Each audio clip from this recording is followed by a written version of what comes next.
Today, Germany is one of the leading nations in a powerful European Union. Thanks to thriving exports, which include everything from automobiles to beer, it boasts the third largest economy in the world. In the more than 6 decades since the end of World War II, there is little evidence of the carnage and devastation that scarred the German people. Berlin is a city more eager to move forward than to look back. And it was here, in Berlin, that Academy Award-winning screenwriter Christopher McQuarrie was visiting on a business trip. I was in Berlin in early 2002, and I had hired a tour guide to take me around the city. And we spent most of the afternoon looking at all the monuments and going through the city's history. The tour guide had lived in Berlin all of his life, and he was 14 years old when World War II ended, and had this remarkable sense of the city's history over the last 60 years. And the last place that he took me, after having gone all over the city, was to a place called Stauffenbergstrasse. What was inside was this building in a courtyard called the Bendler Block. And if you go inside that courtyard, there's an iron railing in the cobblestones. And not far from the iron railing is a plaque with 5 names on it. And those 5 men were the conspirators who were involved in an attempt to assassinate Adolf Hitler. It's actually where they were executed. And they are the only soldiers who served in World War II who are commemorated here in Berlin.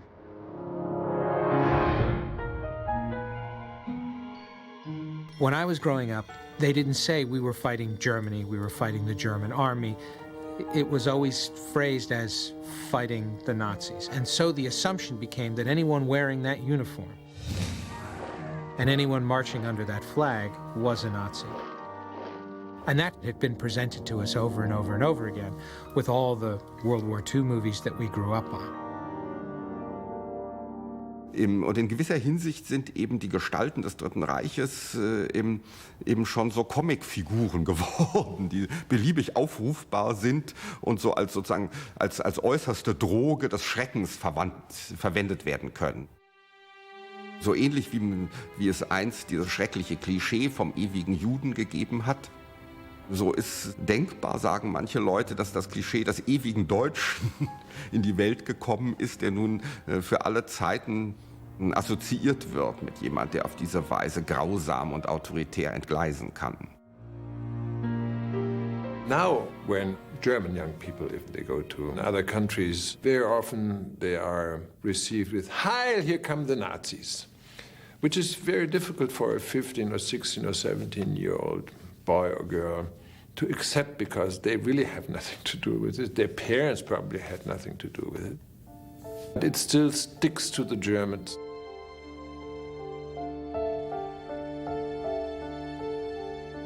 Understandably, the Germans have been held responsible for the actions of their leader, although most of them really didn't have a chance to do much about it.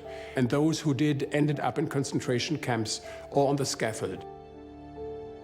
And I think one ought to understand that what happened in Germany was the failure of the democratic institutions in 1933.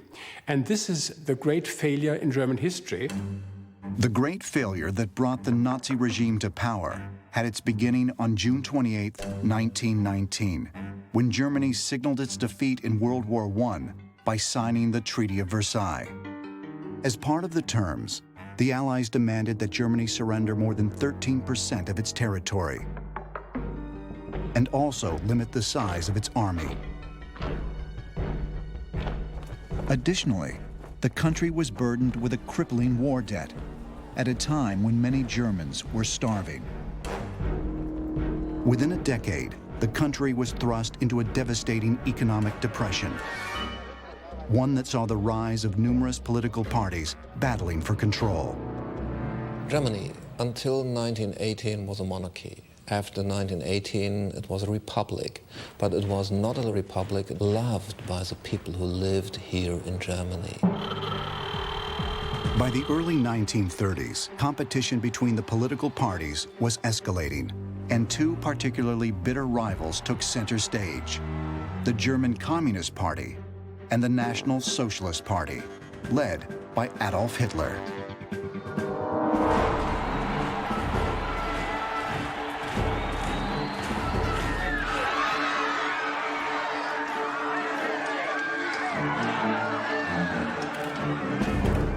Ging es praktisch um einen Kampf zwischen den Nazis und den Kommunisten.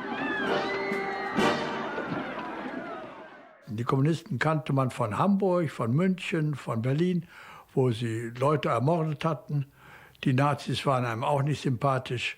Aber es gab keine andere Wahl. Die bürgerlichen Parteien waren zerschlagen und zerstritten. Es gab 50 Parteien, es gab keine Mehrheit mehr. There was a political crisis from the year 1930 to 1933. Hitler was seen by the people as a savior. He was seen by the people as a man who could save Germany. His brilliant strategy was that he always had something for everybody. He could, for instance, claim that he likes the little man, but he was also saying to the big industrialists, I'm the only man who will save you from communism. You had a very astute, very shrewd organizer who knew what he wanted, explained it in great detail to the German public, financed his party largely by charging admission for people to hear him speak. And eventually, with the support of people around the president, was able to get into power. On January 30th, 1933, under the influence of his advisors, a frail 85-year-old President Hindenburg gave the oath of office to Adolf Hitler and named him Chancellor of the German Reich.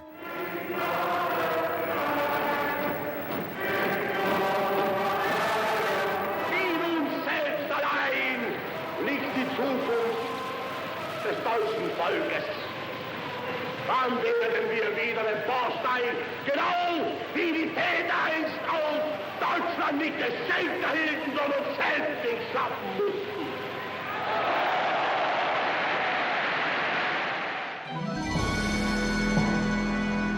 One month later, a fire broke out at the Reichstag, home to Germany's parliament. Hitler pointed his finger at the communists. It was the beginning of the end. He said, okay, everyone who is not for us is against us. So they decided that all these people who fought against Hitler were thrown out of the German society. And about 100,000 were arrested, put into torture centers, makeshift concentration camps. It's often forgotten that the legal system, the courts and the police were the main way in which resistance was dealt with. They were simply beaten, intimidated, arrested into silence. After Hindenburg's death in 1934, the German cabinet, now firmly under Hitler's control, passed a law abolishing the presidency. Hitler became the supreme commander of the military and gave himself the additional title of Führer, or leader.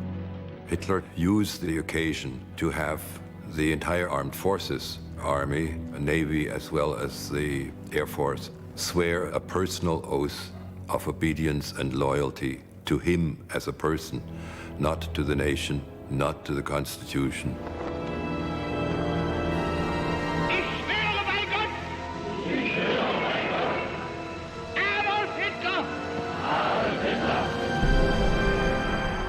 So if anyone acted in any way against Hitler, then he would be committing treason.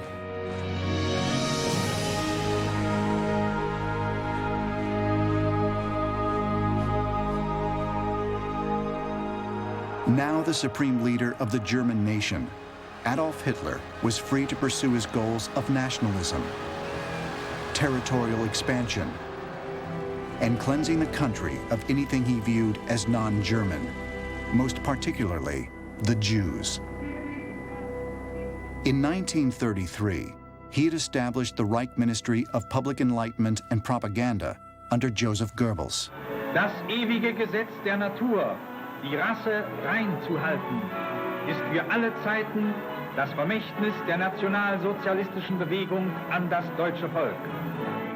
Using the pseudoscience of eugenics, an 18th century philosophy which advocated selective breeding as a means of strengthening the human species, Goebbels and the Nazis launched an extensive and elaborate assault in the public media and in medical journals, arguing that Jews, homosexuals, and other non-Aryans were not only politically and socially undesirable, but genetically and biologically dangerous. Wir erkennen, dass hier ein Pestherd liegt, der die Gesundheit der arischen Völker bedroht.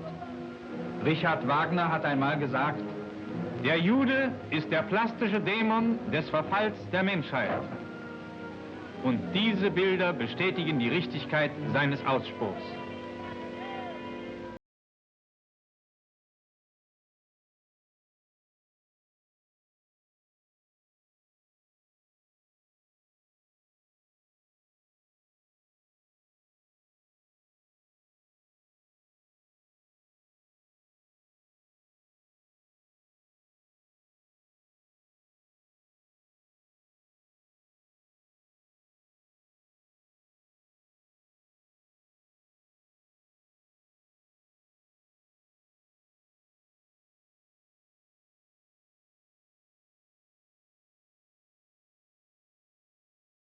Media, newspapers pouring it out all the time, that people came to believe there was a Jewish problem, if you like, and to think that the influence of the Jews, which the Nazis vastly exaggerated, should be curbed in some way. Das ist keine Religion und kein Gottesdienst mehr. Das ist eine Verschwörung gegen alles Nichtjüdische. Die Verschwörung einer krankhaft hinterlistigen, vergifteten Rasse gegen die Gesundheit der arischen Völker und gegen ihr moralisches Gesetz. The Jews in Germany were concentrated in the law, in banking and finance, and so they were an easily identifiable group. But what really brings out anti-Semitism is the defeat of the First World War. Hitler and people on the far right, and nationalist right, came to believe that the Jews had conspired in Germany to undermine the war effort. That's what drives anti-Semitism. It's the desire of Hitler and the leading Nazis to stop this happening again, as they see it, this conspiracy theory they believe in. In our house where I lived, I saw these torchlight processions, and there was a force there that was frightening, and they had these choruses, perish Judah. And the Jew was the scapegoat for all evil. Reichsbürger ist Juden sind verboten. On September 15, 1935, the Reichstag passed the Nuremberg race laws, which deprived German Jews of their civil rights. Already in the mid-1930s, when I was a kid, you would see signs at restaurants and movie houses and so on, Jews not admitted.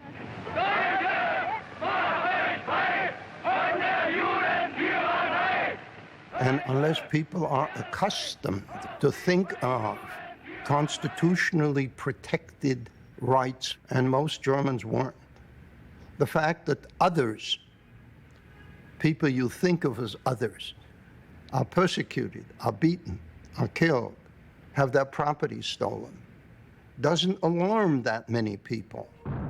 But Jews weren't the only group threatened with persecution. Hitler also targeted the powerful Catholic Church. The Catholic Church agreed to a treaty with the National Socialist government, but it was trampled upon by the National Socialists. Some priests spoke out, but they soon disappeared. The same is more or less true for the Protestant churches. The National Socialists tried to infiltrate them and take them over through National Socialist bishops and ministers. Angered by the blending of church and state, a group of Protestant ministers banded together to found the Confessing Church in 1933. Under the leadership of Dietrich Bonhoeffer, it was one of the first organized efforts to resist Hitler's policies. They constituted about a third of the Protestant clergy, and they rejected the National Socialist racial doctrines and the National Socialist doctrines of violence and materialism. That led to Dietrich Bonhoeffer being arrested and being forbidden to speak publicly and to preach, so that by 1938 he was practically silenced. Bonhoeffer would eventually be executed, but not before he and the Confessing Church managed to help more than 2,000 Jews escape the country, a country that continued to go mad. Hitler's ability to silence all voices of opposition seemed unstoppable. But despite this, some seeds of resistance continued to grow, and many of them were about to be found inside the Führer's own army. Ich schwöre bei Gott, Adolf Hitler!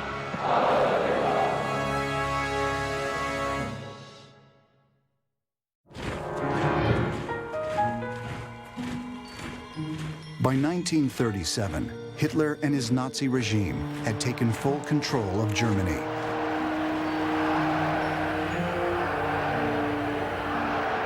And now, the Führer was setting his sights beyond the country's borders. On the 5th of November 1937, Hitler announced his plans for taking over Czechoslovakia and Austria. When it became clear that Hitler was steering toward war, a high-level military opposition got organized, led by the Chief of the General Staff of the Army, General Ludwig Beck. Ludwig Beck, like a lot of the generals, he wasn't really a Nazi. He was a conservative Prussian military officer who lived his entire life, as most of them had, within the confines of the military. Beck fought against Hitler. He wrote to Hitler, he made speeches, he said, okay, we want no war, but Beck resigned in the year 1938 because of Hitler's plans to make war. And after that, he becomes, in retirement, a figure around whom a lot of the generals coalesce, because he's very highly respected, and somebody they look to as almost like a father figure in a way. And Beck was supported by people like the head of intelligence, Admiral Wilhelm Canaris, and the tipping point that put the opposition into being was the threat of war. In September 1938, there was the first plans for a coup d'etat against Hitler. Beck's group said, okay, let's get him, let's bring Hitler into jail, and we will try him. But at the Munich conference in 1938, any anti-war momentum that might have helped the military remove Hitler from office was lost.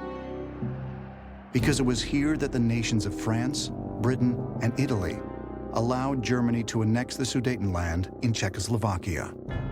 And the whole German population was happy. No war, and a new part, new living space for Germany without a war. Hitler was the greatest for Germany at that time, and at that time, the German population was not behind a coup d'etat. And the officers, they decided after the Munich conference, no coup d'etat. So in the year 1939, you have no really military opposition against Hitler. But any further dreams of a peaceful German expansion were soon shattered when Hitler invaded Poland on September 1st, 1939. 2 days later, France and Britain declared war. The Allied forces proved no match for the German war machine. Within a year, Hitler had invaded and conquered Denmark, Norway, the Netherlands, Belgium, Luxembourg, and France. Initially, the military resistance was what you might call pragmatic and nationalist. They thought that Hitler was simply driving Germany into ruin, and they wanted to stop that because they thought that they weren't ready for war. And after that, then, in 1939, 1940, of course, the build-up of German arms was so great that it enabled the generals to win a lot of very major successes. So the military opposition really died down. Unfortunately, Hitler's military successes provided political cover for even more restrictive laws and ever more severe punishments. For instance, the men in the street, the women in the street, the refusal to use the Hitler salute was a form of resistance during the war that carried the death penalty.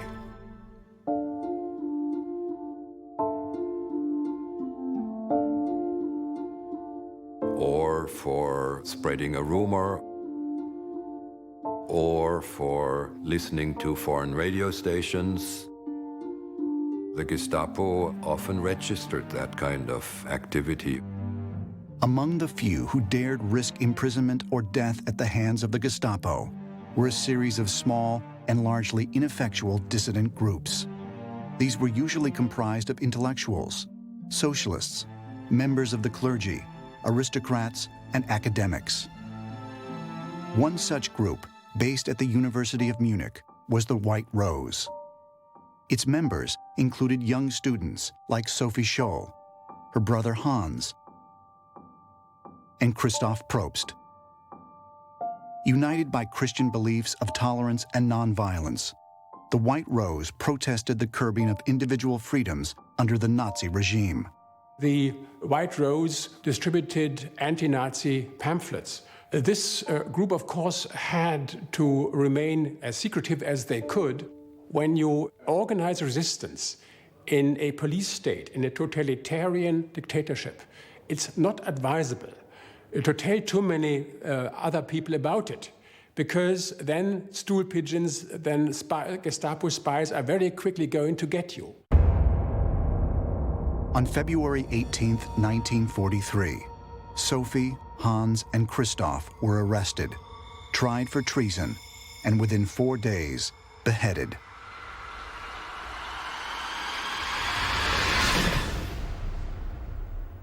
Only after they had been murdered by the Nazis was their identity known to Germany and to the world, and British bomber planes dropped not only bombs but also reprints of their anti-Nazi pamphlets honoring their courage. Perhaps one of the most influential figures in the civilian resistance was Karl Friedrich Goerdeler. The former mayor of Leipzig, Goerdeler had resigned in protest over the Nazi demolition of a monument to the famed Jewish composer Felix Mendelssohn. He was an active resistor, even after his resignation as mayor, and eventually he became recognized because he was the most dynamic and the most resolute civil leader among the resistance. Goerdeler and his circle were mostly aristocratic and wanted to restore Germany, and a Germany that they imagined or remembered from their youth. So their plans said that Germany be run on a fairly authoritarian and hierarchical line, with more power to be given to what they called the traditional ruling elite. Another secret resistance group, comprised largely of aristocrats, was the Kreisau Circle. They took their name from the estate where they would meet, home to one of its leading members, Helmut James von Moltke. The Kreisau Circle were against an assassination of Hitler. They thought that would be immoral. But the Kreisau Circle believed that however good Nazism might have been in principle early on, it had now turned against Germany and German interests, and they wanted a decentralized Germany based on Christian values with a very weak central state. It has to be said, it was a really very unrealistic policy that they had. They clashed with the conservative resistance around Goerdeler, whom they thought were hopelessly reactionary, and Goerdeler thought they were just dreamers. By 1943, Hitler's army was severely strained and weakened, having opened up a disastrous and bloody second front against the Soviet Union, and facing an ever-increasing Allied force that now included the United States. Hitler's generals were now beginning to question his judgment and his sanity. After the decision from Hitler to invade Russia, you have the first forming moments of a new military opposition, of new colonels, of lieutenants, of high military officers. Military resistance becomes more and more focused and gains more support the more that Germany starts to lose the war. And as time went on, some generals at least started to have moral objections to Nazi policies, particularly the extermination of the Jews.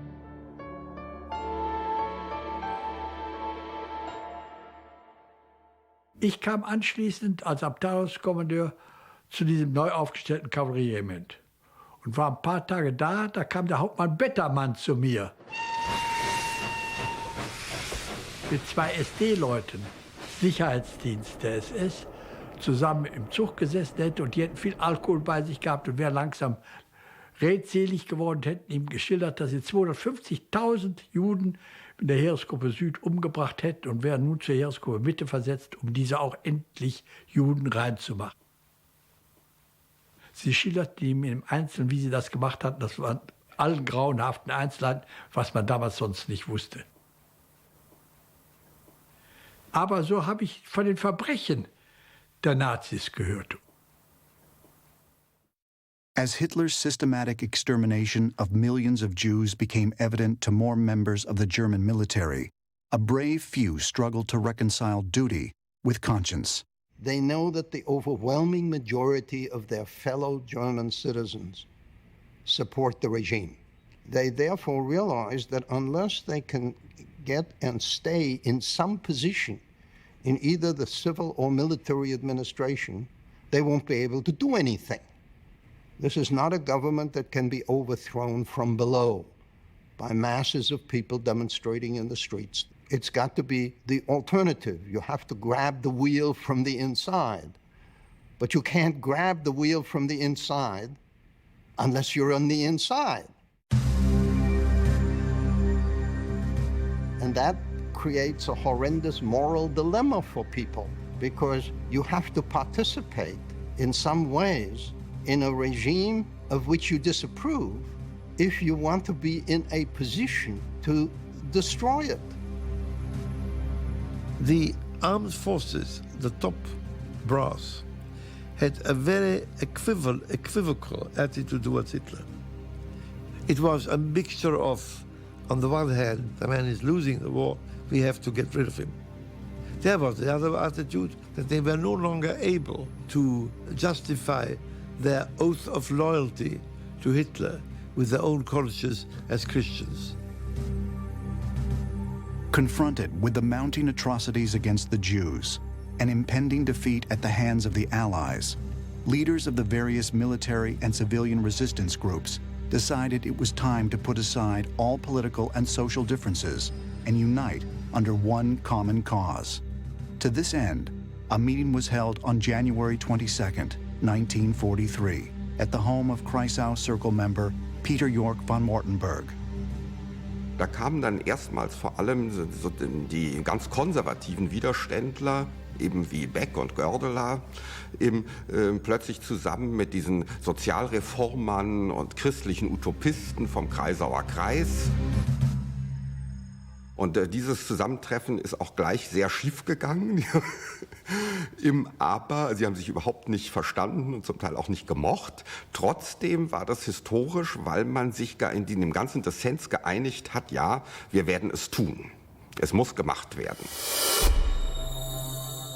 Mein Großvater war Offizier der Wehrmacht. Er hat mit anderen Verschwörern über die Frage, wie am besten Adolf Hitler beseitigt werden kann. Und das war mindestens genauso schwierig, wie es zu einem echten Umsturz des Regimes kommen konnte. Es ging zum Beispiel um die Diskussion, ob man das Führerhauptquartier Wolfschanze stürmen könnte mit loyalen Wehrmachttruppen, Hitler festnehmen, gefangen setzen und ihm einen öffentlichen Prozess machen, dem deutschen Volk und der Öffentlichkeit zu zeigen, was tatsächlich passiert. Ist dann ein anderer Weg gewählt worden, wie man weiß. They come to the conclusion that the only way to initiate a successful overthrow of the regime is to kill Hitler. Because there's no doubt in anybody's mind that in the eyes of the overwhelming majority of the population, this is the center.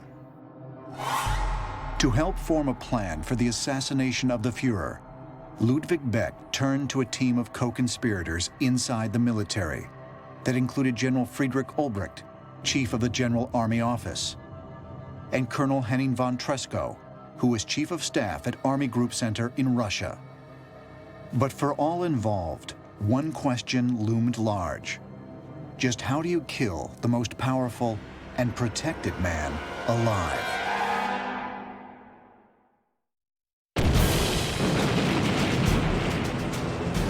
In February 1943, the Germans were defeated in the Battle of Stalingrad, which claimed nearly 2 million casualties. The Russians would soon be advancing into German territory. As far as the German resistance was concerned, the time for talk was over. The time to act had come. On March 13th, 1943, Operation Flash was put into motion under the direction of Colonel Henning von Tresckow, who was stationed on the Eastern Front. Tresckow was both an officer and an intellectual, one who strongly believed that Hitler needed to be assassinated by a German. His immediate superior, Field Marshal Gunther von Kluge, was also supportive of the resistance, but was inclined to be more cautious. 1943 wurden dann glückt es dem Tresckow, dem 1A der Heeresgruppe, Hitler an die Front zu locken. Weil es viel leichter war, ihn an der Front, wo der Sicherheitskordon geringer war, wie im Führerhauptquartier zu ermorden.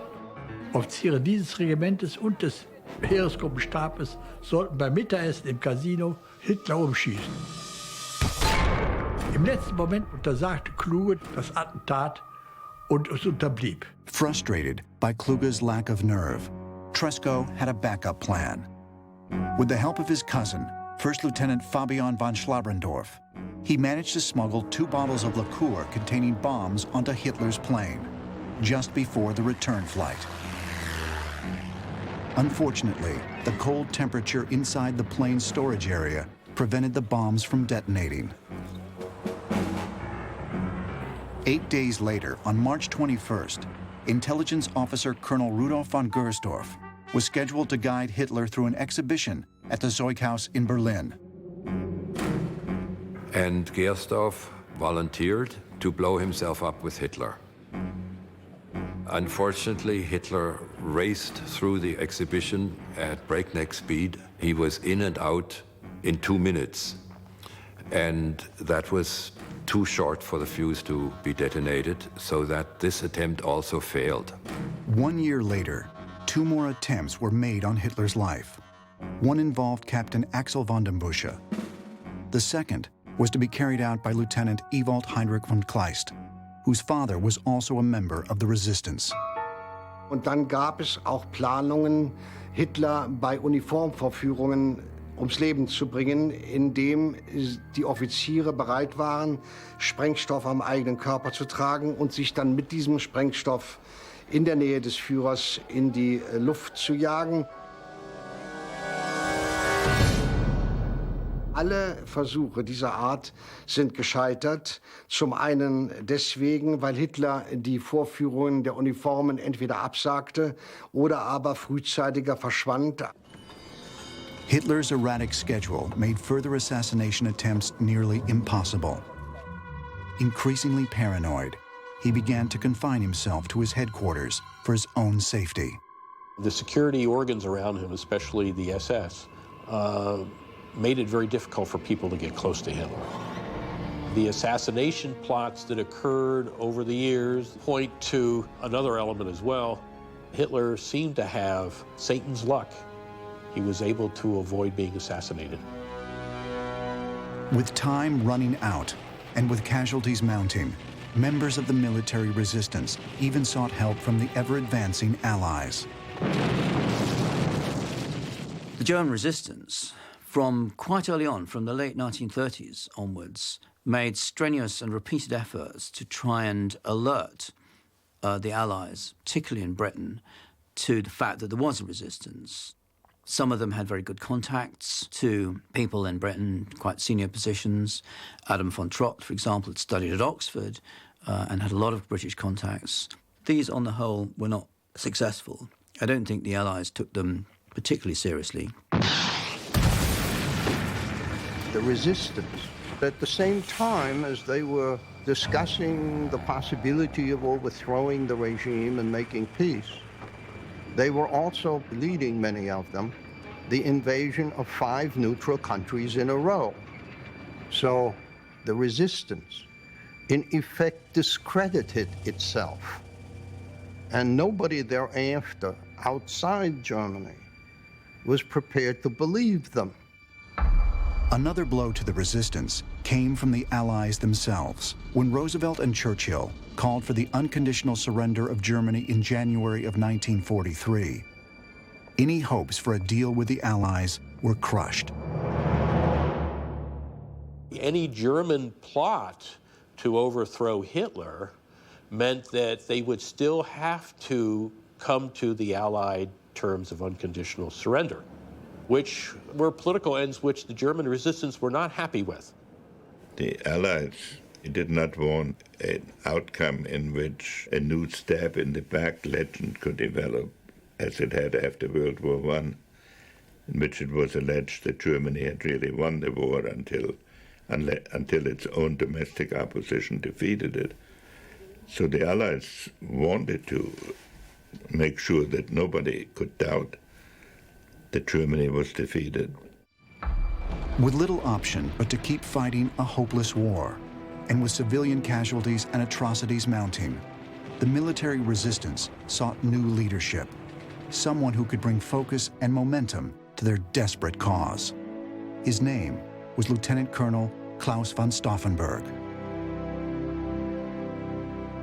Claus von Stauffenberg was a family member of a very old noble family from Württemberg. His father had been the Lord Chamberlain to the last king of Württemberg, and he was a devout Catholic, and he grew up in the royal palace in Stuttgart and the family castle in Lautlingen. And so he was really a part of this monarchical tradition. Hat eine ordentliche Schule in Bamberg besucht, Humanist von der Ausbildung her, das heißt, er hat Latein gelernt, er hat Griechisch gelernt, er hat sich mit Geschichte und Philosophie beschäftigt. Und er war sicherlich nicht das, was man in Deutschland damals nannte, ein kommissiger Typ. Das war er sicherlich nicht. Er war sicherlich durch und durch Soldat. As students, Stauffenberg and his brothers Berthold and Alexander were fans and followers of the acclaimed poet Stefan George. George had advocated a German government based on high ideals and intellectual excellence. And members of his inner circle, which included Stauffenberg, even called themselves the Secret Germany. It was a very, very tight-knit group, and they believed in restoring a morally driven Germany in the Central Europe that would be a sort of moral and intellectual, cultural powerhouse for Europe. Raised in military tradition, Stauffenberg had joined the German Army's 17th Cavalry Regiment in 1926, when he was 18 years old. 4 years later, he had risen to the rank of lieutenant and also became engaged to his future wife, Nina. Married in 1933, they quickly began to raise a family. Oh, it was great fun. He was loving. He was a very gay person who laughed a lot. I mean, we were raised quite strictly, as it was common at the time. And of course, he was part of that system. But we never minded, and we loved him very much. The moral forces driving Stauffenberg were unusual and unusually powerful. He considered that the German army was being corrupted by Hitler and Nazism. They were forcing or leading the German army to massacre civilians, to carry out atrocities against Jews and partisans and so on. And he said so in 1942. He told several people that the killing of the Jews made the war monstrous and that Hitler must be removed. In fact, he talked to so many people, so much about Hitler, that things were becoming a little uncomfortable for him in Germany. In any case, he had been a staff officer for a long time and wanted a front-line posting. In 1943, Stauffenberg was promoted to lieutenant colonel and sent to Africa, where he joined the 10th Panzer Division under the command of Field Marshal Erwin Rommel. On April 7th, while on a reconnaissance mission, Stauffenberg became the victim of an Allied bomber attack. He was left permanently disfigured. Stauffenberg had been heavily injured, and he had lost one hand and 2 fingers of the remaining hand and 1 eye. In May, while recovering from his injuries at a Munich hospital, Stauffenberg was visited by his uncle, Count Nicholas von Uexküll-Gyllenband, a commander in the German army. A supporter of the conspiracy against Hitler, he convinced his nephew to join the resistance. Since the generals had not achieved anything, Stauffenberg reasoned, it was time for the colonels to get involved. Die ältere Generation der Offiziere, wie mein Urgroßonkel, Generalfeldmarschall von Kluge, hat im Grunde nichts getan, um diesen sinnlosen Krieg, als der schon bald zu erkennen war, zu stoppen und sich auch kaum aktiv an dem Widerstand beteiligt. Das heißt, die Treue, der Eid hat für diese Generation offensichtlich noch eine andere Rolle gespielt als für die jüngeren Soldaten. Während die Initiative zum Umsturz, zum Staatsstreich von den Jüngeren, den sogenannten Obristen, ausging. Returning to active duty in October of 1943, Lieutenant Colonel Klaus von Stauffenberg was sent to Berlin to work at the General Army Office, and he was ready to take action.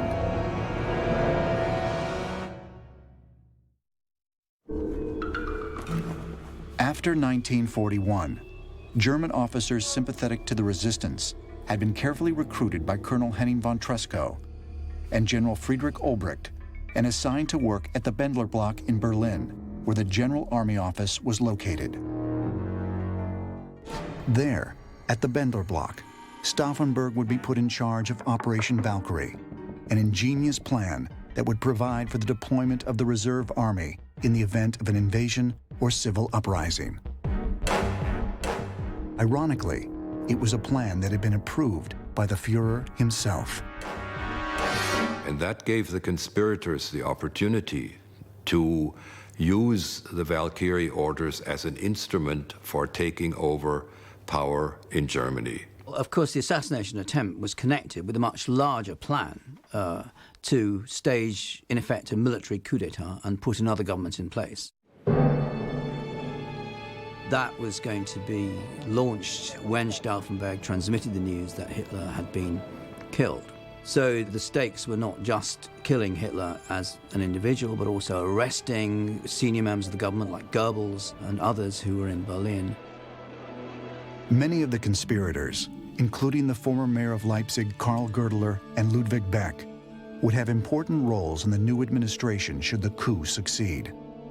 Unfortunately, Operation Valkyrie could only be implemented under orders from one man, General Friedrich Fromm, head of the Reserve Army. And Fromm's support for the resistance was questionable. Colonel General Friedrich Fromm was a career officer. He saw early in the war that the German resources were insufficient for a successful completion of the campaigns, especially the campaign against Russia. And in the course of 1942 and 43, he moved closer to a position of thinking about helping to remove Hitler, but he had such a high level of self-confidence that he believed that he could manage that alone and that he could control these other people who were plotting against Hitler. June 6th, 1944. D-Day.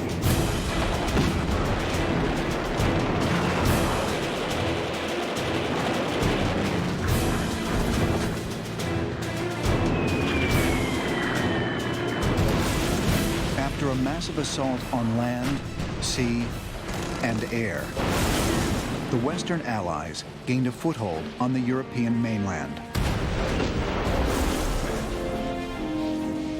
It was now only a matter of time before Hitler's Third Reich would be overwhelmingly defeated.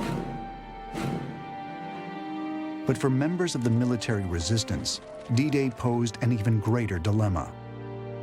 Why bother killing Hitler if the war is lost anyway? Da habe ich den Tresco eines Tages gefragt, lohnt es sich überhaupt noch? Daraufhin sagt Herr Bösler, denken Sie dran, 16.000 Menschen werden täglich umgebracht. Nicht fallen, sondern werden von den Nazis umgebracht. Juden und Russen und ich weiß nicht was. Das gilt es zu stoppen. Und das können wir und wollen wir stoppen.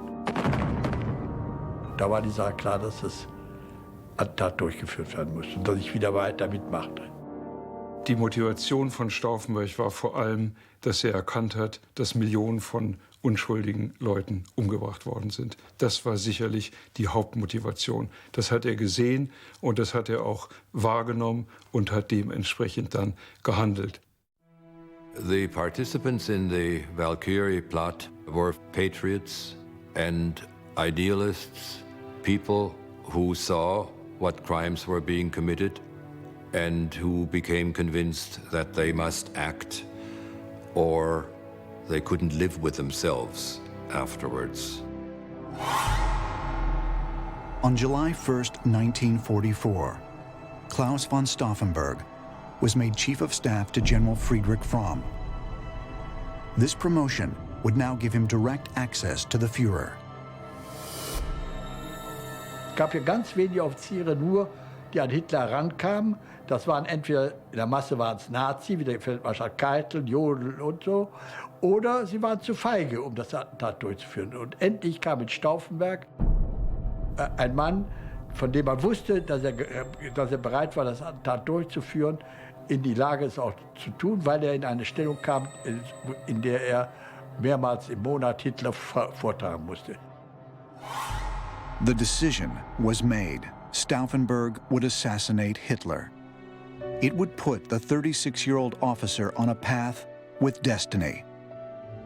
It would also place Stauffenberg's life and the lives of his pregnant wife Nina and their 4 children in certain jeopardy. My father didn't want her to know too much, just in case it went wrong.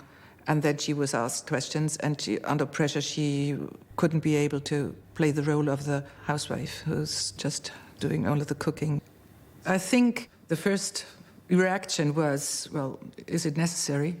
But then when she found out that it was really important to him, she was supporting him and was absolutely convinced that it was right and it was necessary. She asked, how are the possibilities to achieve the thing? And it said, well, 50-50. On July 20th, 1944, Stauffenberg flew from Berlin to East Prussia. By 11 a.m., he had arrived at Wolf's Lair, Hitler's secluded field headquarters. Der Stauffenberg musste A, den Hitler umbringen und B, musste er durch die 3 Sperrkreise rauskommen, pünktlich. Man drückte auf einen Knopf, da gingen alle Tore zu, da kam keiner mehr raus. Also es ist so ein Wunder überhaupt, dass der Stauffenberg aus dem Führerhauptquartier rausgekommen war. Armed with 2 bombs in his briefcase, Stauffenberg attended a staff meeting where he was to give a status report on the Army's reserve unit. But shortly before the meeting, Stauffenberg was interrupted before he could arm the second explosive. With only 10 minutes in which to act, Stauffenberg placed the bomb under the conference table. and excused himself to take a phone call. Stauffenberg konnte auch nicht warten, ob der Hitler wirklich tot war, was er angenommen hat, weil er musste lebend aus dem Führerhauptquartier rauskommen, um nach Berlin zu fliegen, um dort den Valkyrie-Plan zu starten und zu unterschreiben. Having witnessed the explosion from a safe distance, Stauffenberg got word to Berlin that Adolf Hitler was dead. When Stauffenberg arrived back from Hitler's headquarters, he saw that almost nothing had been done to get the coup going. And he marched into his superior officer's office, General Fromm, and told him that Hitler had been killed. And General Fromm didn't believe it and called Field Marshal Keitel in East Prussia to see what the situation was. And Keitel said, Hitler is alive. Hitler and some of his staff managed to get messages through to Berlin. The conspirators not succeeded in cutting off the radio telephone links. And once these messages got through, then Fromm backpedaled. And Fromm said, you must shoot yourself. The coup cannot take place. And Stauffenberg said, I shall do no such thing. And then Fromm said, you're under arrest. And Stauffenberg said, on the contrary, it's you who is under arrest. After locking Fromm in a nearby office, Stauffenberg and his fellow conspirators initiated Operation Valkyrie. Soon after, Major Otto Rehmer was sent to the propaganda ministry with orders to arrest Joseph Goebbels. He did not get very far. And Rehmer said he had orders from Bendlerstraße, from the headquarters of the Home Army. And there was also information that Hitler had been killed and that the army must keep order. And Goebbels said he didn't believe that Hitler was killed and put Rehmer on the phone with Hitler. And then Hitler said, do you realize that I am alive? And Rehmer said, yes, my Führer. So Rehmer was turned around by Hitler. Major Rehmer was persuaded by Goebbels to move his troops into the army headquarters to quash the conspiracy. Utilizing Rehmer's newly arrived troops as a firing squad, General Fromm staged a desperate show of loyalty in order to save his own skin. At just after 11 p.m., within 12 hours of the failed assassination attempt, the general rounded up Stauffenberg along with his aide and 2 other officers and ordered them to be executed on the spot. For General Beck, the end was less than glorious. General Beck was allowed to use his pistol to shoot himself. He fired one shot that grazed his temple, and he was not even quite unconscious, and he was allowed a second shot, but again failed to kill himself. And Fromm then ordered a corporal to give him the coup de grace, to shoot him. At just after midnight, in the courtyard of the Bendler block, Colonel Klaus von Stauffenberg, his aide, First Lieutenant Werner von Heften, General Friedrich Olbricht, and Colonel Albrecht Mertz von Quernheim were executed by a firing squad. With them went the hopes and prayers of the German resistance.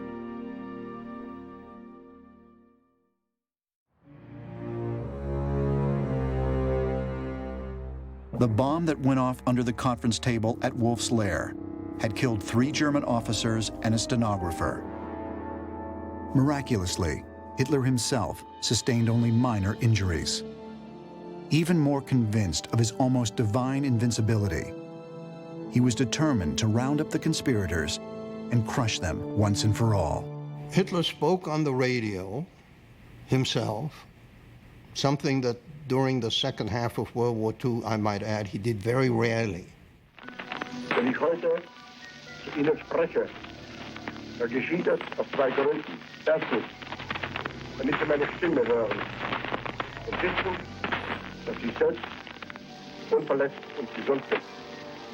Zweitens, damit sie aber auch das Nähere erfahren über ein Verbrechen, das in der deutschen Geschichte seinesgleichen sucht. Eine ganz kleine Clique ehrgeiziger, gewissenloser und zugleich unvernünftiger, verbrecherisch dummer Offiziere hat ein Komplott geschmiedet, um mich zu beseitigen und mit mir den Stab praktisch der deutschen Wehrmachtsführung auszurauben. Es ist ein ganz kleiner Klügel verbrecherischer Elemente, die jetzt unbarmherzig ausgerottet sind. Allied intelligence also intercepted a broadcast from the head of the German U-boat service, Admiral Dönitz, to the various U-boats out in sea, a long message which they decrypted early on the morning of the 21st, in which Dönitz described elements of the German armed forces who were involved in the plot. For the Allies, news of the July 20th plot only served to convince them that Hitler was becoming even more isolated and that his inner circle was crumbling. Nevertheless, Churchill and Roosevelt deliberately downplayed the event as little more than proof of Germany's inevitable defeat. There were simultaneously in Berlin and in Moscow and in London and in Washington feelings of fear and mistrust that one will traduce and betray the other. And therefore, they played down the 20th of July and did not make common cause with it. The Allies never got into a position to act on this because before the plot, they were not aware of the extent of it. After it, it was too late to do something about it. Allied propaganda put this down as an internal quarrel within the Nazi movement of no importance at all. I think to admit that this was a serious attempt to overthrow Hitler would have put a question mark over the policy of unconditional surrender. So the speeches by Churchill and the comments by Roosevelt after the event were guarded. If Hitler couldn't achieve victory, he could at least seek revenge. Using Himmler's secret police, he issued orders to arrest all suspects and torture them for information. In July 1944, Baron Philipp von Boeselager was a 26-year-old Army field lieutenant serving under Henning von Tresckow, who had now been promoted to Major General. Ich wurde nur noch zu dem Attentat benötigt, weil man musste ja auch in Berlin das Attentat absichern und möglichst Goebbels und Himmler dabei festzunehmen. Mit 1200 Mann war ich zu einem Sammelort geritten, wo wir die Pferde lassen sollten und mit dem LKWs zu einem Flugplatz gebracht werden sollten, um nach Berlin zu fliegen. Und dann ritten wir wieder wie die Verrückten nach Osten, nach dem gescheiterten Attentat, damit das nie auffiel. Das war natürlich an sich sehr auffällig, sowohl für die Soldaten, die da mitritten, wie auch für die Front, aus der wir ausgebrochen waren.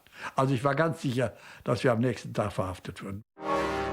Ja, ich bin nicht verhaftet worden, weil ich von keinem der Männer, die mit mir gegen Berlin geritten sind, sich nicht denunziert worden, erstaunlicherweise, von keinem. Der Wille, aus dem Leben zu scheiden, war bei vielen, weil sie befürchteten, bei Verhören, bei Folterungen, Verräter von Freunden, Namen, ungewollt, aber eben Namen zu nennen. Mein Vater, er hat sich am 8. November 1944 in den Morgenstunden mit einer Pistole das Leben genommen. Wir Kinder sind dort gewesen. Er ist dann in den Armen meiner Mutter gestorben. Er war nicht sofort tot. Wir Kinder sind davor bewahrt worden, unseren Vater noch einmal zu sehen. Aber natürlich war ab dem Tag eine neue Passage des Lebens beschritten. Ich bin am Tage des Todes meines Vaters geboren worden. Das heißt, wir haben das Drama dieses Opferweges selbst miterlebt und sind dadurch auch alle geprägt worden.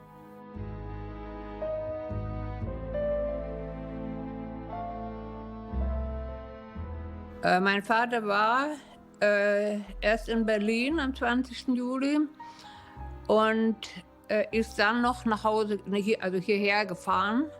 Beim Abendbrot kam also die Gestapo an und dann ist mein Vater aufgestanden, rausgegangen in den Steinflur und der Gestapo-Mensch hat ihn gefragt, sind Sie Graf Hardenberg? Hat mein Vater gesagt, ja. Dann hat er gesagt, ich muss Sie verhaften. Hat mein Vater gesagt, ja, ich komme mit, aber ich möchte mich von meiner Familie verabschieden. Mein Vater ist in die Bibliothek hier reingegangen und hat eine Pistole, die er vorher schon bereit hatte, aus dem Schreibtisch meiner Mutter rausgeholt und hat sich zweimal ins Herz geschossen.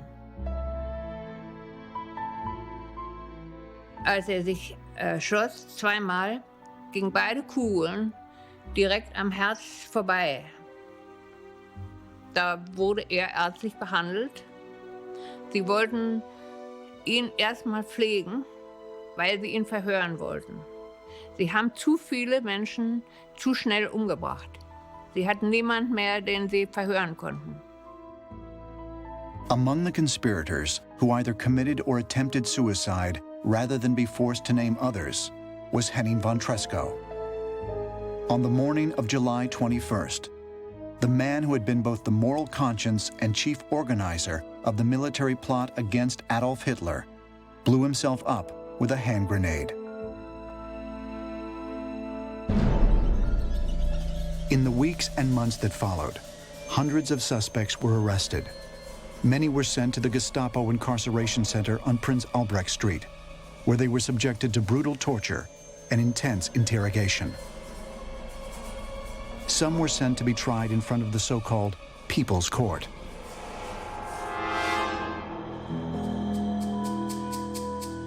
Sein Schicksal war, dass mein Vater sofort verhaftet wurde, nämlich einen Tag danach, dass man ihm aber offenbar an diesem Tag nichts hat nachweisen können, dass aber nach weiteren Recherchen oder vielleicht auch Vernehmungen anderer Leute er dann einige Tage später wieder verhaftet worden ist. Dann wurde ihm der Prozess gemacht von Roland Freisler und wie viele andere ist er dann auch zum Tode dort verurteilt worden.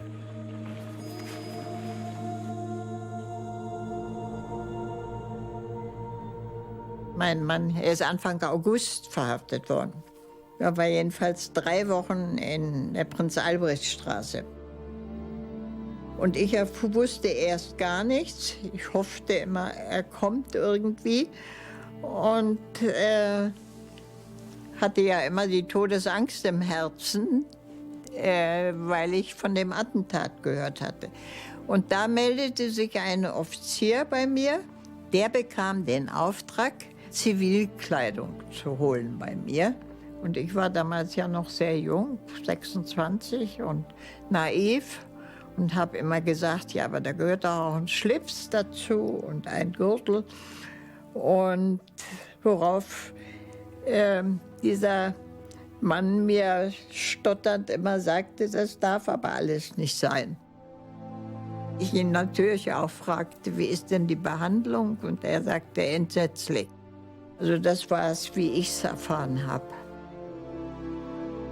Bin ich jeden Tag eigentlich zum Bahnhof gegangen, in der Hoffnung, dass mein Mann vielleicht doch irgendwie freigesprochen wird. Und dass er kommt, der hatte dann auch bald Geburtstag, also 2 Tage vor seiner Hinrichtung wurde er 36. Und er kam halt nicht und ich hörte auch nichts, gar nichts. A considerable number were brought before the courts. They're made to look undignified by not having belts to keep their trousers up. This is a properly constituted court, but of course there's no real defense. I mean, defense counsel didn't dare try to defend them. Ja? Ich bin bei Stauffenberg gewesen, nach der neuesten Nachricht über die militärische Lage mich zu erkundigen, weil ich Beck nicht erreichen konnte. Erhielt die von ihm und erhielt eben eine sehr böse Nachricht auch über die Lage im Westen. Ja, und? Daraufhin sagte ich, na dann wird es ja eigentlich überhaupt zu spät sein.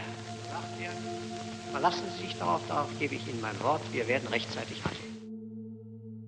Denn Sie sind ja nur noch ein Häufchen Elend, das vor sich keine Achtung mehr hat. The judge, Roland Freisler, was a fanatical Nazi. Und werden Sie hier nicht unverschämt? Mit Ihnen werden wir fertig. Freisler shouted at them, showered them with insults. Gedacht an die vielen Morde. Morde? Sie sind ja ein schäbiger Lump. Brechen Sie unter der Gemeinheit. Ja oder nein? Zerbrechen Sie darunter? Herr Präsident, ja oder nein auf eine klare Antwort. Nein. Nein, Sie können auch nicht mehr zerbrechen. Denn Sie sind ja nur noch ein Häufchen Elend. Some of them still managed to get in a few jibes. When Freisler shouted at one of them, you're such a traitor, you belong in hell. And the defendant shouted back, and I'll see you there soon. The trials, which were filmed for propaganda purposes, were little more than a sham. But what followed was an end more grisly than anyone in the courtroom could have imagined. When many of the conspirators were taken to be executed at Plötzensee prison in Berlin. The conspirators of the 20th of July 1944 were all hanged on specific orders by Hitler. They were hanged with a thin cord, slowly, in order to prolong the agony. Even General Fromm, who had taken it upon himself to shoot Stauffenberg and 3 of the other conspirators on the night of July 20th, could not escape the Gestapo. He was himself put on trial in March 1945, and he was convicted of cowardice. He should have been convicted of complicity, but that was a service that the judges did him, because then he was shot instead of hanged. For the wives and families of the conspirators, there was little to do but wait and hope. Most knew little or nothing of the conspiracy, but their lives hung in the balance just the same. The adults had tried to keep us away from the radio, and on the next day my mother then took my next younger brother and me aside and told us that it had been my father who had tried to kill Hitler.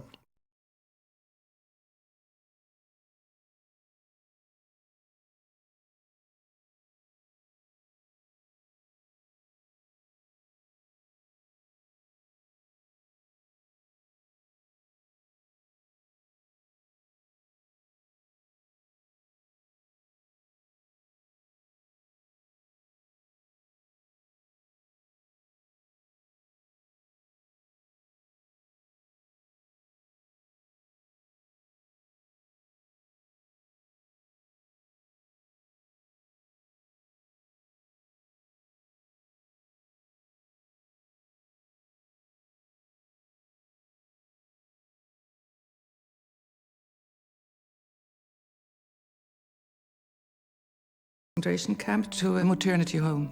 She wrote to her mother from prison to prison.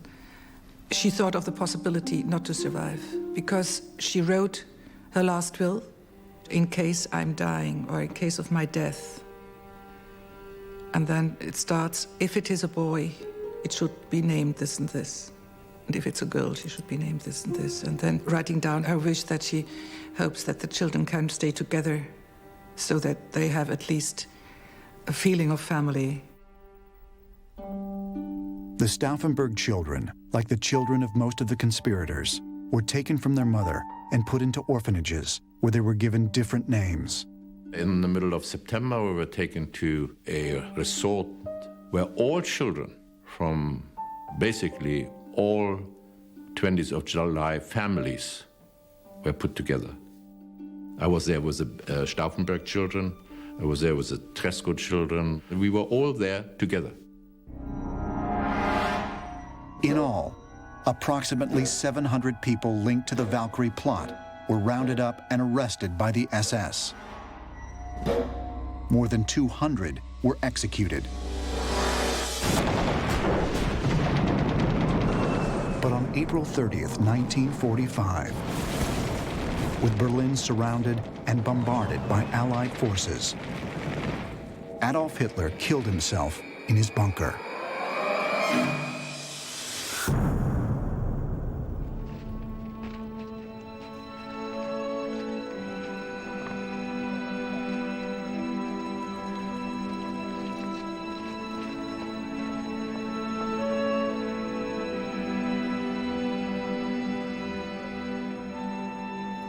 One week later, on May 8th, Germany surrendered unconditionally to the Allies.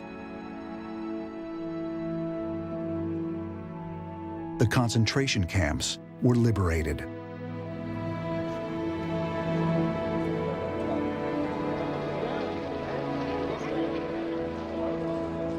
And a new nation would need to rise from the flames and ashes.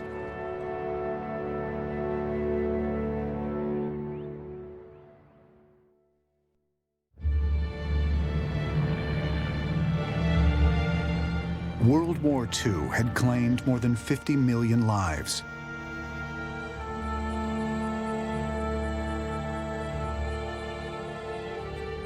For Germany, the effects of the war were devastating. Dozens of cities and towns had been bombed almost out of existence.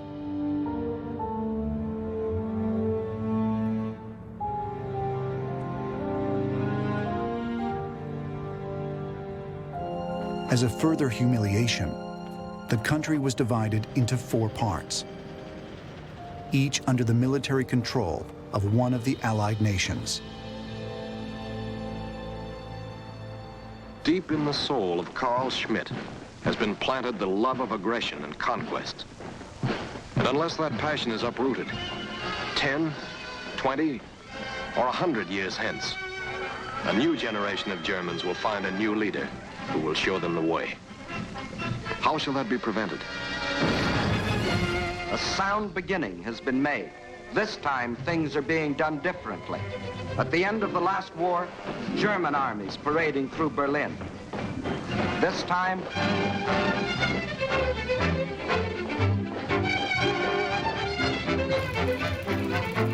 the legend of German invincibility lies once and for all a shattered myth. After the last war, this was the government of Germany. Today, this is the government. We have come to Germany not as liberators, but as conquerors. But for the surviving members of the resistance and their families, conditions were even harsher. After the Second World War, the people who fought against Hitler were seen by the ordinary German as traitors. They've traited the German people, they've traited Hitler, and they were traitors against Germany. It was very hard in the German post-war society to make a new point of view for these people who were against Hitler.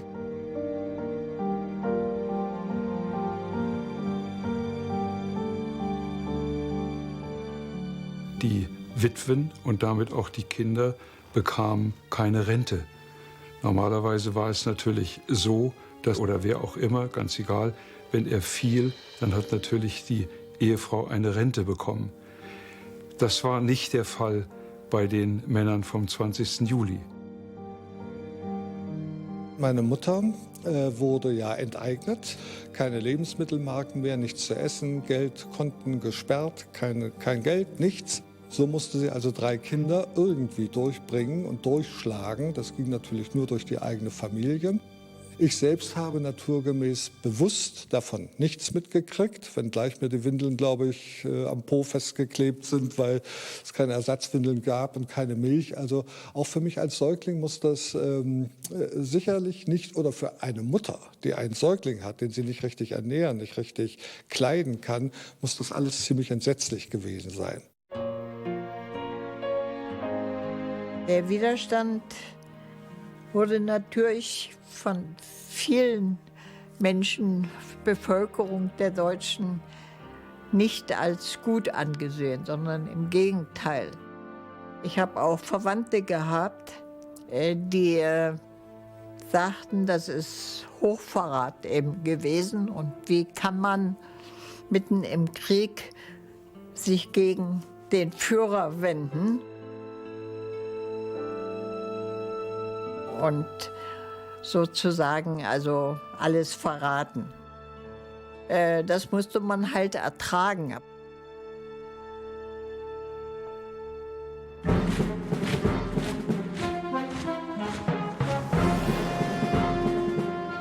You have to realize that when in 1945 Germany lost the war, the liberators were the enemies. And so the Germans sticked together, and they stick together with all the old Nazis.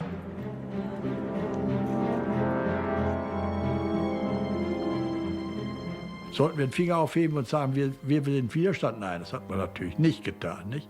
Sondern man hat mit seinen Nachbarn zusammen, ob die Nazis waren oder nicht, die Häuser wieder gedeckt, die Häuser in Ordnung gebracht, die Dörfer in Ordnung gebracht, aufgebaut. Als Verräterkinder nun in die Schule gehen zu müssen und aufzuwachsen, ist so komisch nicht. Deswegen fühlte man sich, wenn auch zunächst mal in der negativen Ausrichtung, eigentlich schon immer ein bisschen anders als die anderen.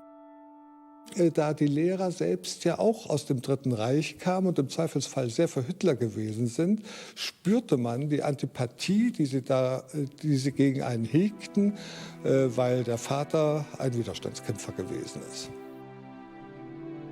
Ich war immer ein schlechter Schüler, sodass meine Mutter viel zu diesen Elternsprechtagen gehen musste, um mit dem Lehrer zu reden. Und ich war etwa 14 oder 15 und der Lehrer beklagte sich wieder über meine schlechten Noten, kamen die beiden wohl ins Gespräch und dann fragte der Lehrer meine Mutter nach ihrem Mann und dann sagte meine Mutter sinngemäß, dass er nicht mehr lebt, sondern dass er eben im Zusammenhang mit dem 20. Juli umgebracht worden sei. Und darauf antwortete der Lehrer dann, ach, das ist ja eigentlich kein Wunder als Sohn eines Verräters. Ich denke, die beeindruckendste Situation, die ich oder wir Kinder mit meiner Mutter erlebt haben, war irgendein Weihnachtsabend, zu dem meine Mutter das Gefühl hatte, wir seien alt genug und sie könnte jetzt uns mal die Abschiedsbriefe ihres Mannes vorlesen. Wir lagen uns zum Schluss alle schluchzend in den Armen.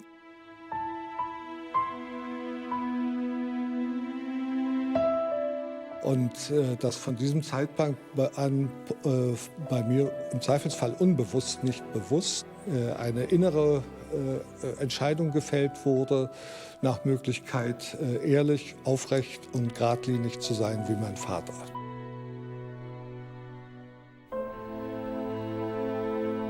Known as the widow of the man who tried to kill Adolf Hitler, Nina von Stauffenberg's life after the war was particularly challenging. We grew up without a father, and my mother had to carry the burden of bringing us up. I think by the time my father died, my classmates had lost their fathers, lots of them already. That was nothing exceptional. Difficult to imagine today, but that was the way it was. I never doubted my father, but somehow still I couldn't understand why he'd done it. At the time, we didn't realize a fraction of everything that he'd done and they had done. That took a long time.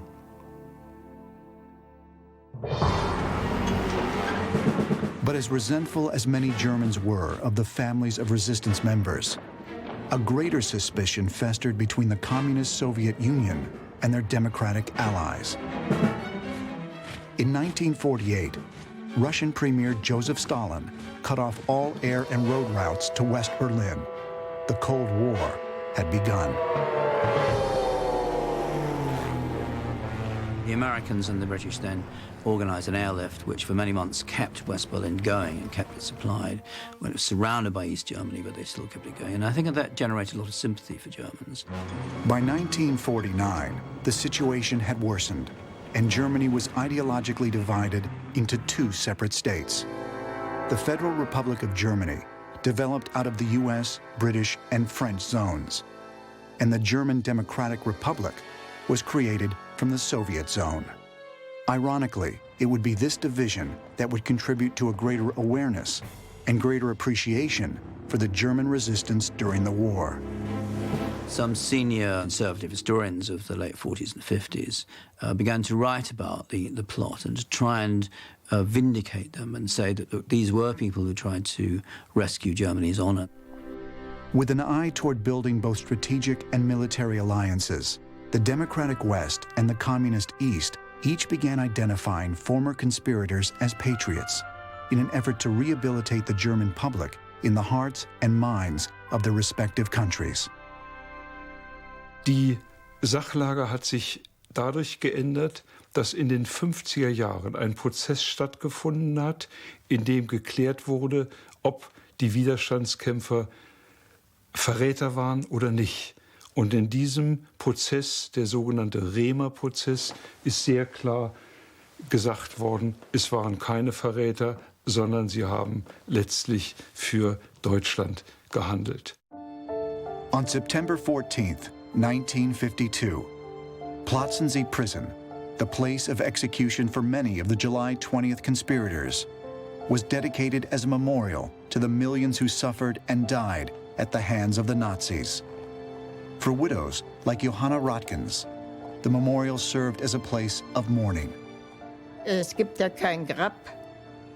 Die Leichen wurden ja sofort verbrannt und die Asche in alle Winde verstreut. Infolgedessen ist das die Stelle, wo ich meinen Mann, also wo er noch gelebt hat und gestorben ist. Ist mir noch sehr deutlich in Erinnerung. Und wie rührend es eigentlich war. Und am Anfang, wir Witzen gar nicht in der Lage waren, da überhaupt reinzugehen und sich da hinzustellen. Wir das aber gelernt haben, viele von uns, ich glaube fast alle.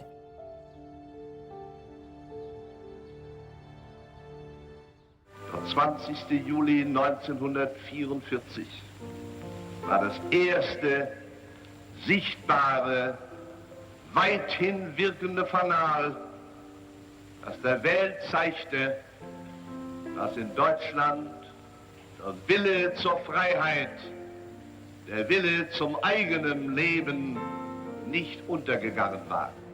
Less than 1 year later, on July 20th, 1953, in the courtyard of the Bendler Block, Berlin's mayor, Ernst Reuter, unveiled a bronze statue of a nude man with his hands bound, symbolizing Germany's struggle under the Nazis.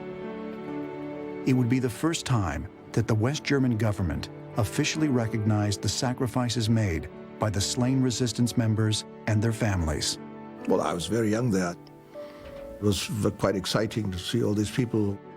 Some of the actual survivors of the plot, and then so many people that knew my father. It is a history that wasn't always easy to accept for everyone in Germany, but I've never had any doubt that he was a patriot, and he wanted to do the best for Germany. But could the German public's opinion of the conspirators and their families really change? And just how willing would the world be to embrace their former enemies as true friends and allies?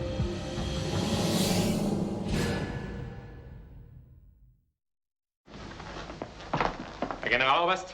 Sie haben den Valkyrie-Befehl gegeben? Jawohl, Herr Generaloberst. Ohne meine Einwilligung? Sie sind verhaftet. Das Weitere wird sich finden. Herr Generaloberst, ich selbst habe die Bombe gezündet. Ich habe sie unmittelbar neben Hitler platziert. Er kann nicht mit dem Leben davongekommen sein. In 1955, 2 films were released in West Germany that dramatized the July 20th plot. The first, directed by legendary German filmmaker G.W. Pabst, starred Bernhard Wicki as Stauffenberg, and offered a fairly accurate, if somewhat austere account. Das Wachregiment ist alarmiert worden. Ich will wissen, wer die Befehle dazu gegeben hat. Das Wachregiment marschiert aufgrund der Valkyrie-Befehle. Wieso Valkyrie? Ich muss sofort Fromm sprechen. Was geht hier vor? Wo ist Fromm? Sie müssen schon mit mir Vorlieb nehmen. Ich bin an Fromms Stelle getreten. Auf wessen Anordnung? Auf Anordnung von Generaloberst Beck. Dann nehmen Sie zur Kenntnis, dass ich mich weigere, Ihre Befehle zu befolgen, Herr Höppner. Seien Sie doch vernünftig. Die Truppe marschiert bereits. Worum es hier geht, ist Hochverrat. The second production, sparsely titled The 20th of July, premiered within weeks of Pabst film. Directed by Dr. Falk Harnack, a resistance member himself, it offered a somewhat more complex interpretation, one which attempted to examine the motives of the conspirators. Meine Herren, ich glaube, wir geraten schon wieder ins Theoretisieren. Das haben wir jetzt lange genug getan. Die militärische Lage nach Stalingrad ist mehr als ernst. Was wir brauchen, ist die befreiende Tat. Sehr richtig. Die illegalen Arbeitergruppen sind von den Generalen bitter enttäuscht. Jahr für Jahr warten sie vergebens auf eine Aktion. Es muss endlich etwas geschehen. Das ist eine gerechte Forderung, Herr Köfer. Wenn wir auch wenige sind, so müssen wir doch die große Fahrt in eine bessere Zukunft beginnen. Sie wird teilweise ein rasendes Tempo annehmen. Es ist aber notwendig, dass sich in Deutschland etwas ganz Neues findet. Ein neuer Kern, der zwischen Ost und West ein Leben nach unserem Sinne ermöglicht. The tide had begun to turn. After more than a decade of being decried as traitors, Stauffenberg and his fellow conspirators were starting to be thought of as patriots by the German public. Also am 20. Juli 1954 hat Bundespräsident Heuss, unser erster Bundespräsident, erstmals hier in Berlin eine Rede gehalten, in dem er als Repräsentant der Bundesrepublik Deutschland Stellung nahm zum Attentat und das positiv besetzte. Zum ersten Mal offiziell. Und mit dieser Umkehrung, dass es also nicht kein Hochverrat war, sondern dass, wenn wir das in Anführungsstriche setzen wollen, die Ehre des deutschen Volkes durch diese Widerstandskämpfer gerettet worden ist, als das erste Mal wirklich politisch formuliert wurde. Perhaps not coincidentally, it was also in 1955 that West Germany joined NATO. It was a positive step in the divided country's post-war rehabilitation. As the Cold War solidified, there was a sense in the West that they must reconstitute the German armed forces to help maintain the security of Western Europe. It was a very difficult process for the Allies to follow because there was a great deal of animosity towards the Germans still for many years after the wars. With the outbreak of the Korean War, it became a matter of interest to the Western powers, particularly America, that Germany contribute to the defense of Europe. The German army could not simply be reconstituted as it had existed until 1945. It needed an honorable tradition. And where to find an honorable tradition? The answer was the resistance.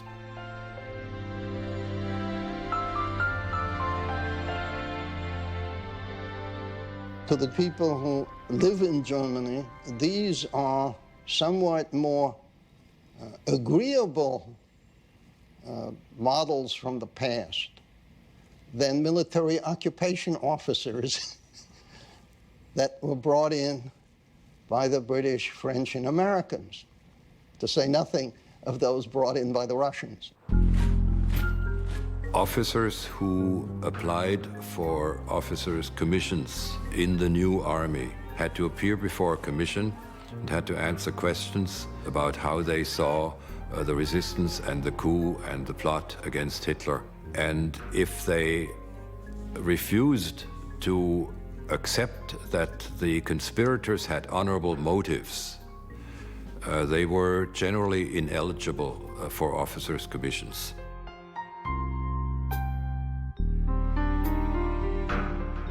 Berthold von Stauffenberg, Klaus von Stauffenberg's oldest son, was one of the first to join the new West German army as an officer. I knew, of course, that I had to live with my father's memory, and that I would be asked about him, that I would be compared with him as one of the top officers amongst his contemporaries. My father's contemporary would look at me and, is he the same as his father, you know? And that's a bit uncomfortable at times and unnerving. But I survived that, as you see. In 1961, the Soviets erected a concrete wall through Berlin to divide their eastern side from the west to stop the border crossing. But as one wall went up, another came down, as public opinion about the resistors continued to change. It took a very long time for the Germans to accept that what had been done by the German people has been terrible. Started only in the 60s when the subject was brought to the public attention through the Auschwitz trials in Frankfurt. This is when the question of what had happened really started to be debated in the public and in the media. In 1964, a set of postage stamps featuring Klaus von Stauffenberg was released in Germany. In 1967, the Berlin Senate established a memorial and educational center intended to inform the public about resistance to National Socialism. In the late 60s and 70s, Social Democrats came to power under Willy Brandt and Helmut Schmidt. And there was a new atmosphere of a much more critical view of the German past, and particularly the Nazi past.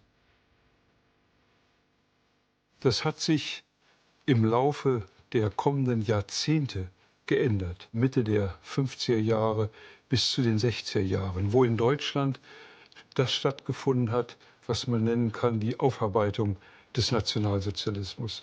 Dort sind zum ersten Mal Fragen gestellt worden an die Eltern und an die Großeltern. Was habt ihr eigentlich während des Krieges getan?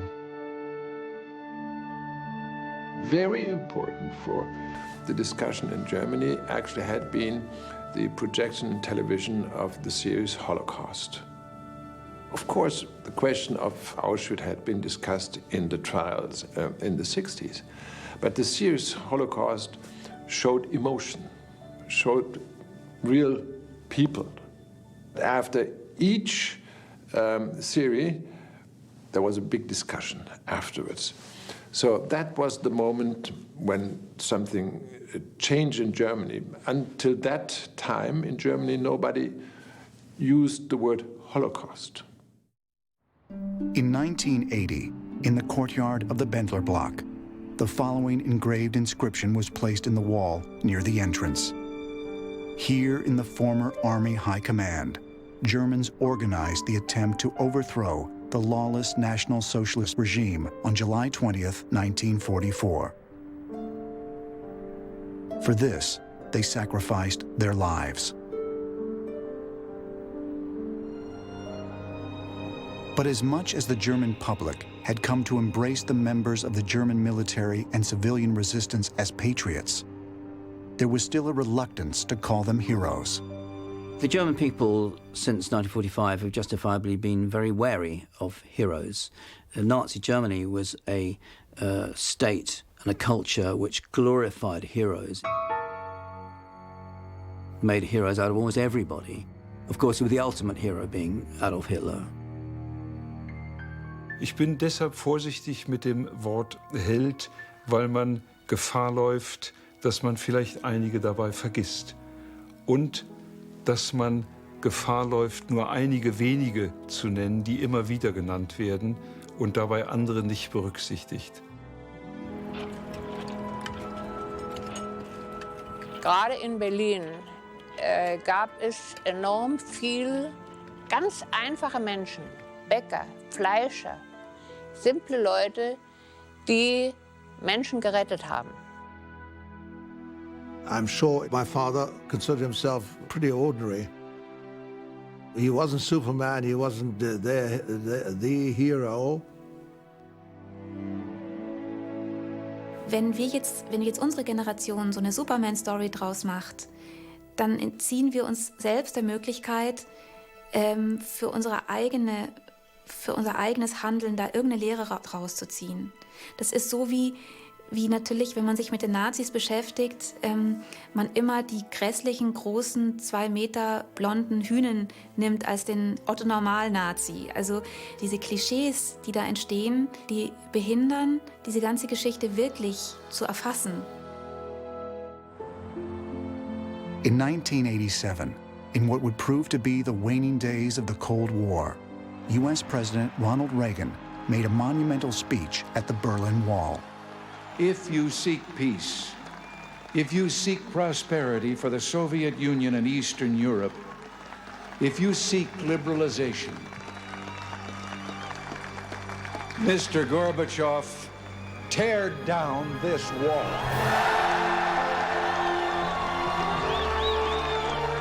2 years later, the wall was finally torn down.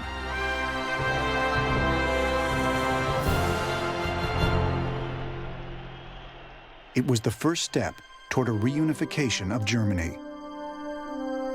It also sparked a new kind of German national identity. There was a tremendous wave of enthusiasm and pride in 2006 when Germany hosted the World Cup, and everything went well. You could see German flags everywhere. Plötzlich läuft die Leute mit der eigenen Fahne durch die Straße und sogar stolz Deutschland, Deutschland ruft. Und dass es viele Männer und auch Frauen gegeben hat, die stolz einen Ring um den Arm trugen mit den Farben von Deutschland. Das war zum ersten Mal ein Signal für die Deutschen, wir sind wieder wer.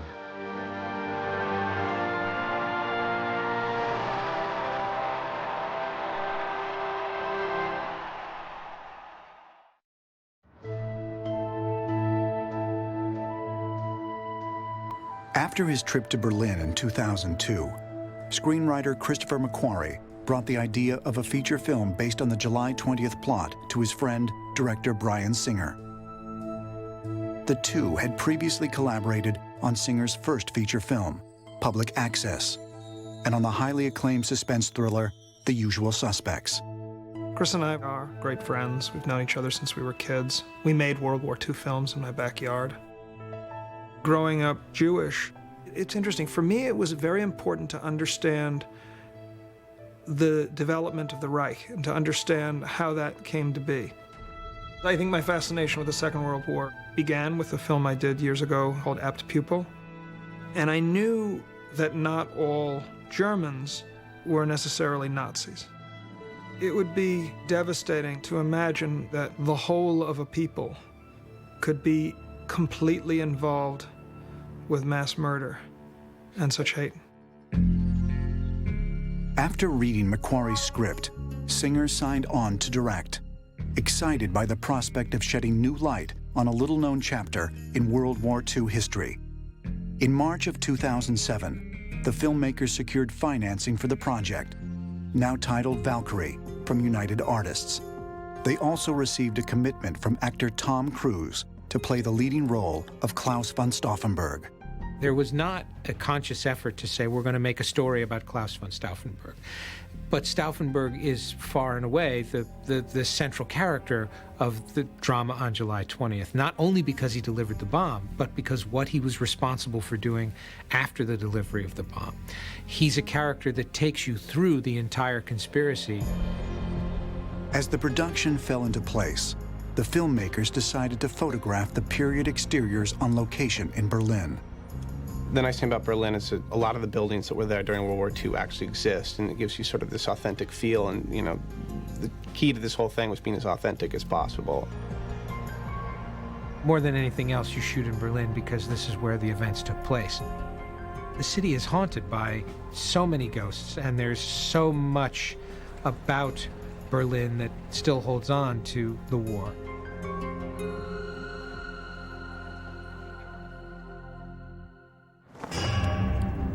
On July 19, 2007, cameras rolled for the first time on Valkyrie.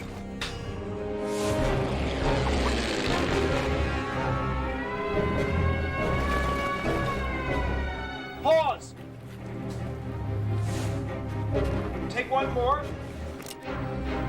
The production was scheduled to shoot for 15 weeks and featured an international cast of acclaimed actors, which included Kenneth Branagh as General Henning von Tresckow, Tom Wilkinson as General Friedrich Fromm, and Terence Stamp as General Ludwig Beck.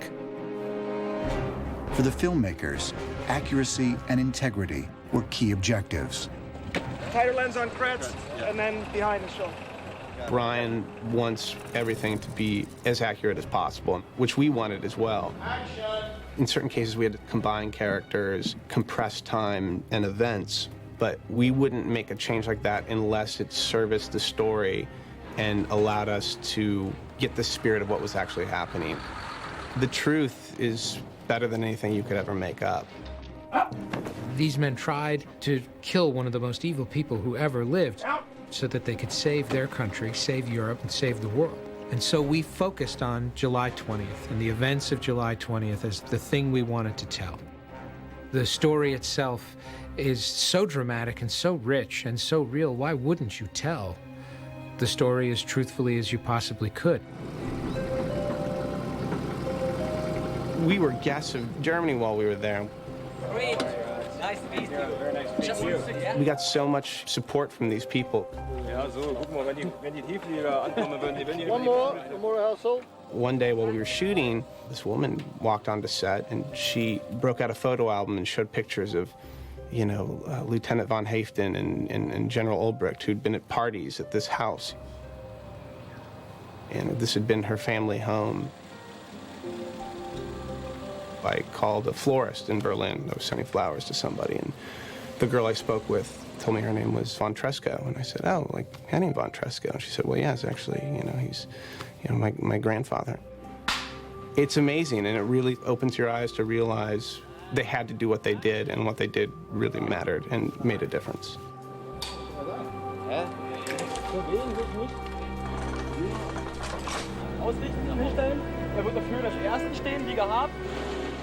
When the time came to film the emotional climax at the Bendler block, the seasoned cast and crew were unprepared for just how emotional the experience would be.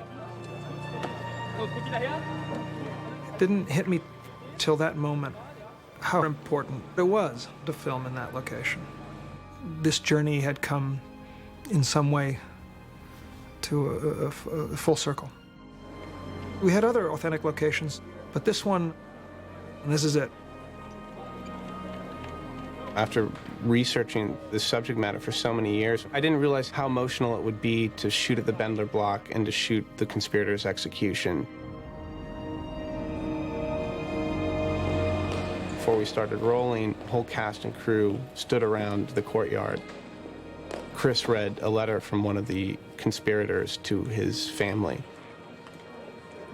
Perhaps there will yet come a time that will judge us not as scoundrels, but as prophets and patriots. That this wondrous call may give honor to God is my fervent prayer. It's a very personal film for all of us involved, and it is a great honor for me to play this character, to represent the spirit of this man. That they had hope for the future and the beauty and brilliance of this country. It's a very sensitive scene in history, and we're shooting at a place where it occurred. If you could grace this place with a minute of silence, that would be very much appreciated.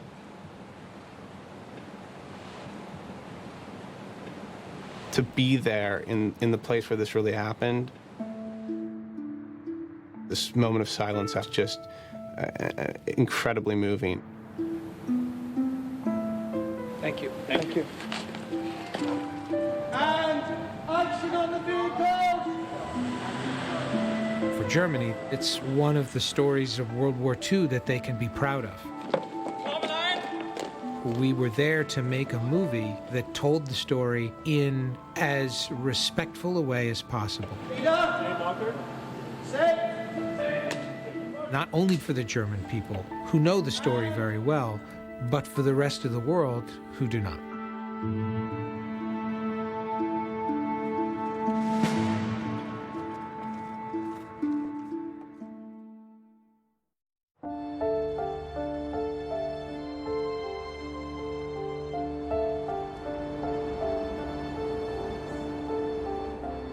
Also der 20. Juli 1944, denke ich, ist in der deutschen Geschichte wichtig, weil er, ich denke, moralisch das deutsche Volk in gewisser Weise gerettet hat.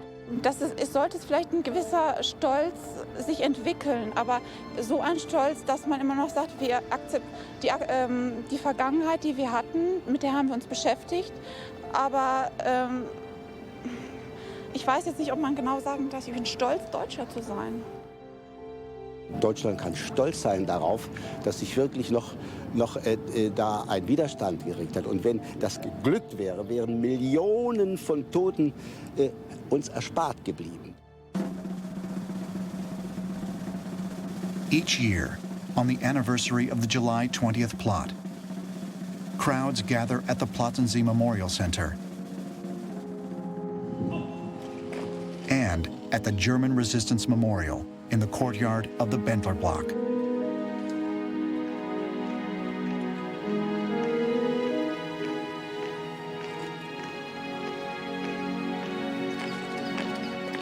For some, it is out of respect. For others, it is an act of duty.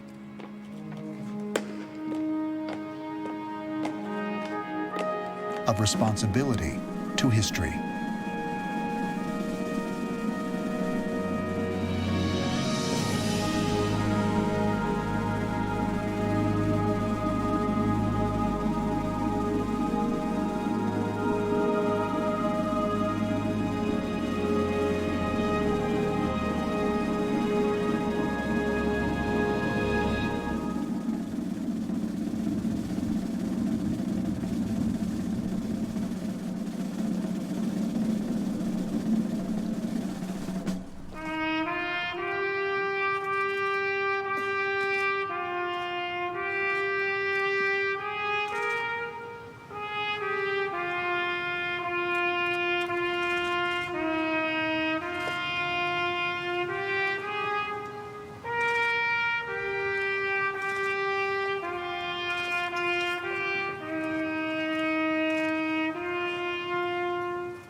On July 20th, 1944, a few hundred German citizens risked everything in order to prove that there were still people of honor in their native land.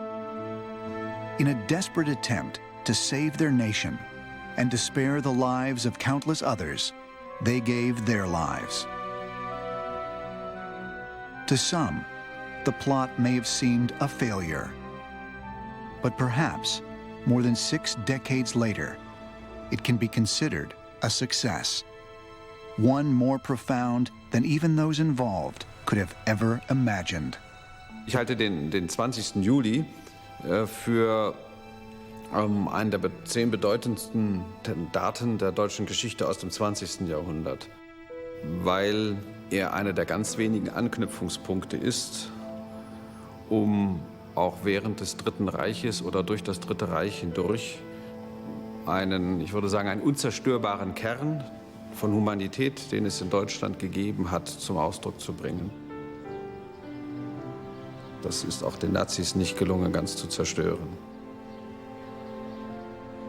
Das Naziregime und der Holocaust und der Zweite Weltkrieg, die werden immer eine Wunde bleiben, die vielleicht vernarbt, aber die mit Sicherheit immer schmerzen wird. Das wird auch im emotionalen Gedächtnis lange Zeit bleiben. Ich finde, dass das Land dabei ist, eine ganz gute Balance zu finden. Also in den Spiegel schauen zu können und den Blick aushalten zu können.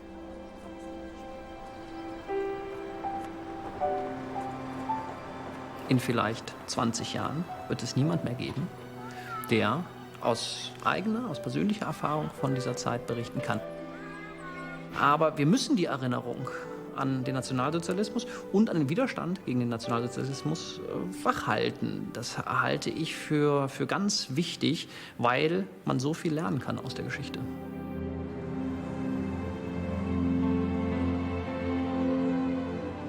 Ich würde behaupten wollen, dass es in den letzten 30 Jahren großer Anstrengungen bedurft hat, um dem deutschen Widerstand zu der Anerkennung zu verhelfen, die wir heute in der politischen Öffentlichkeit feststellen können.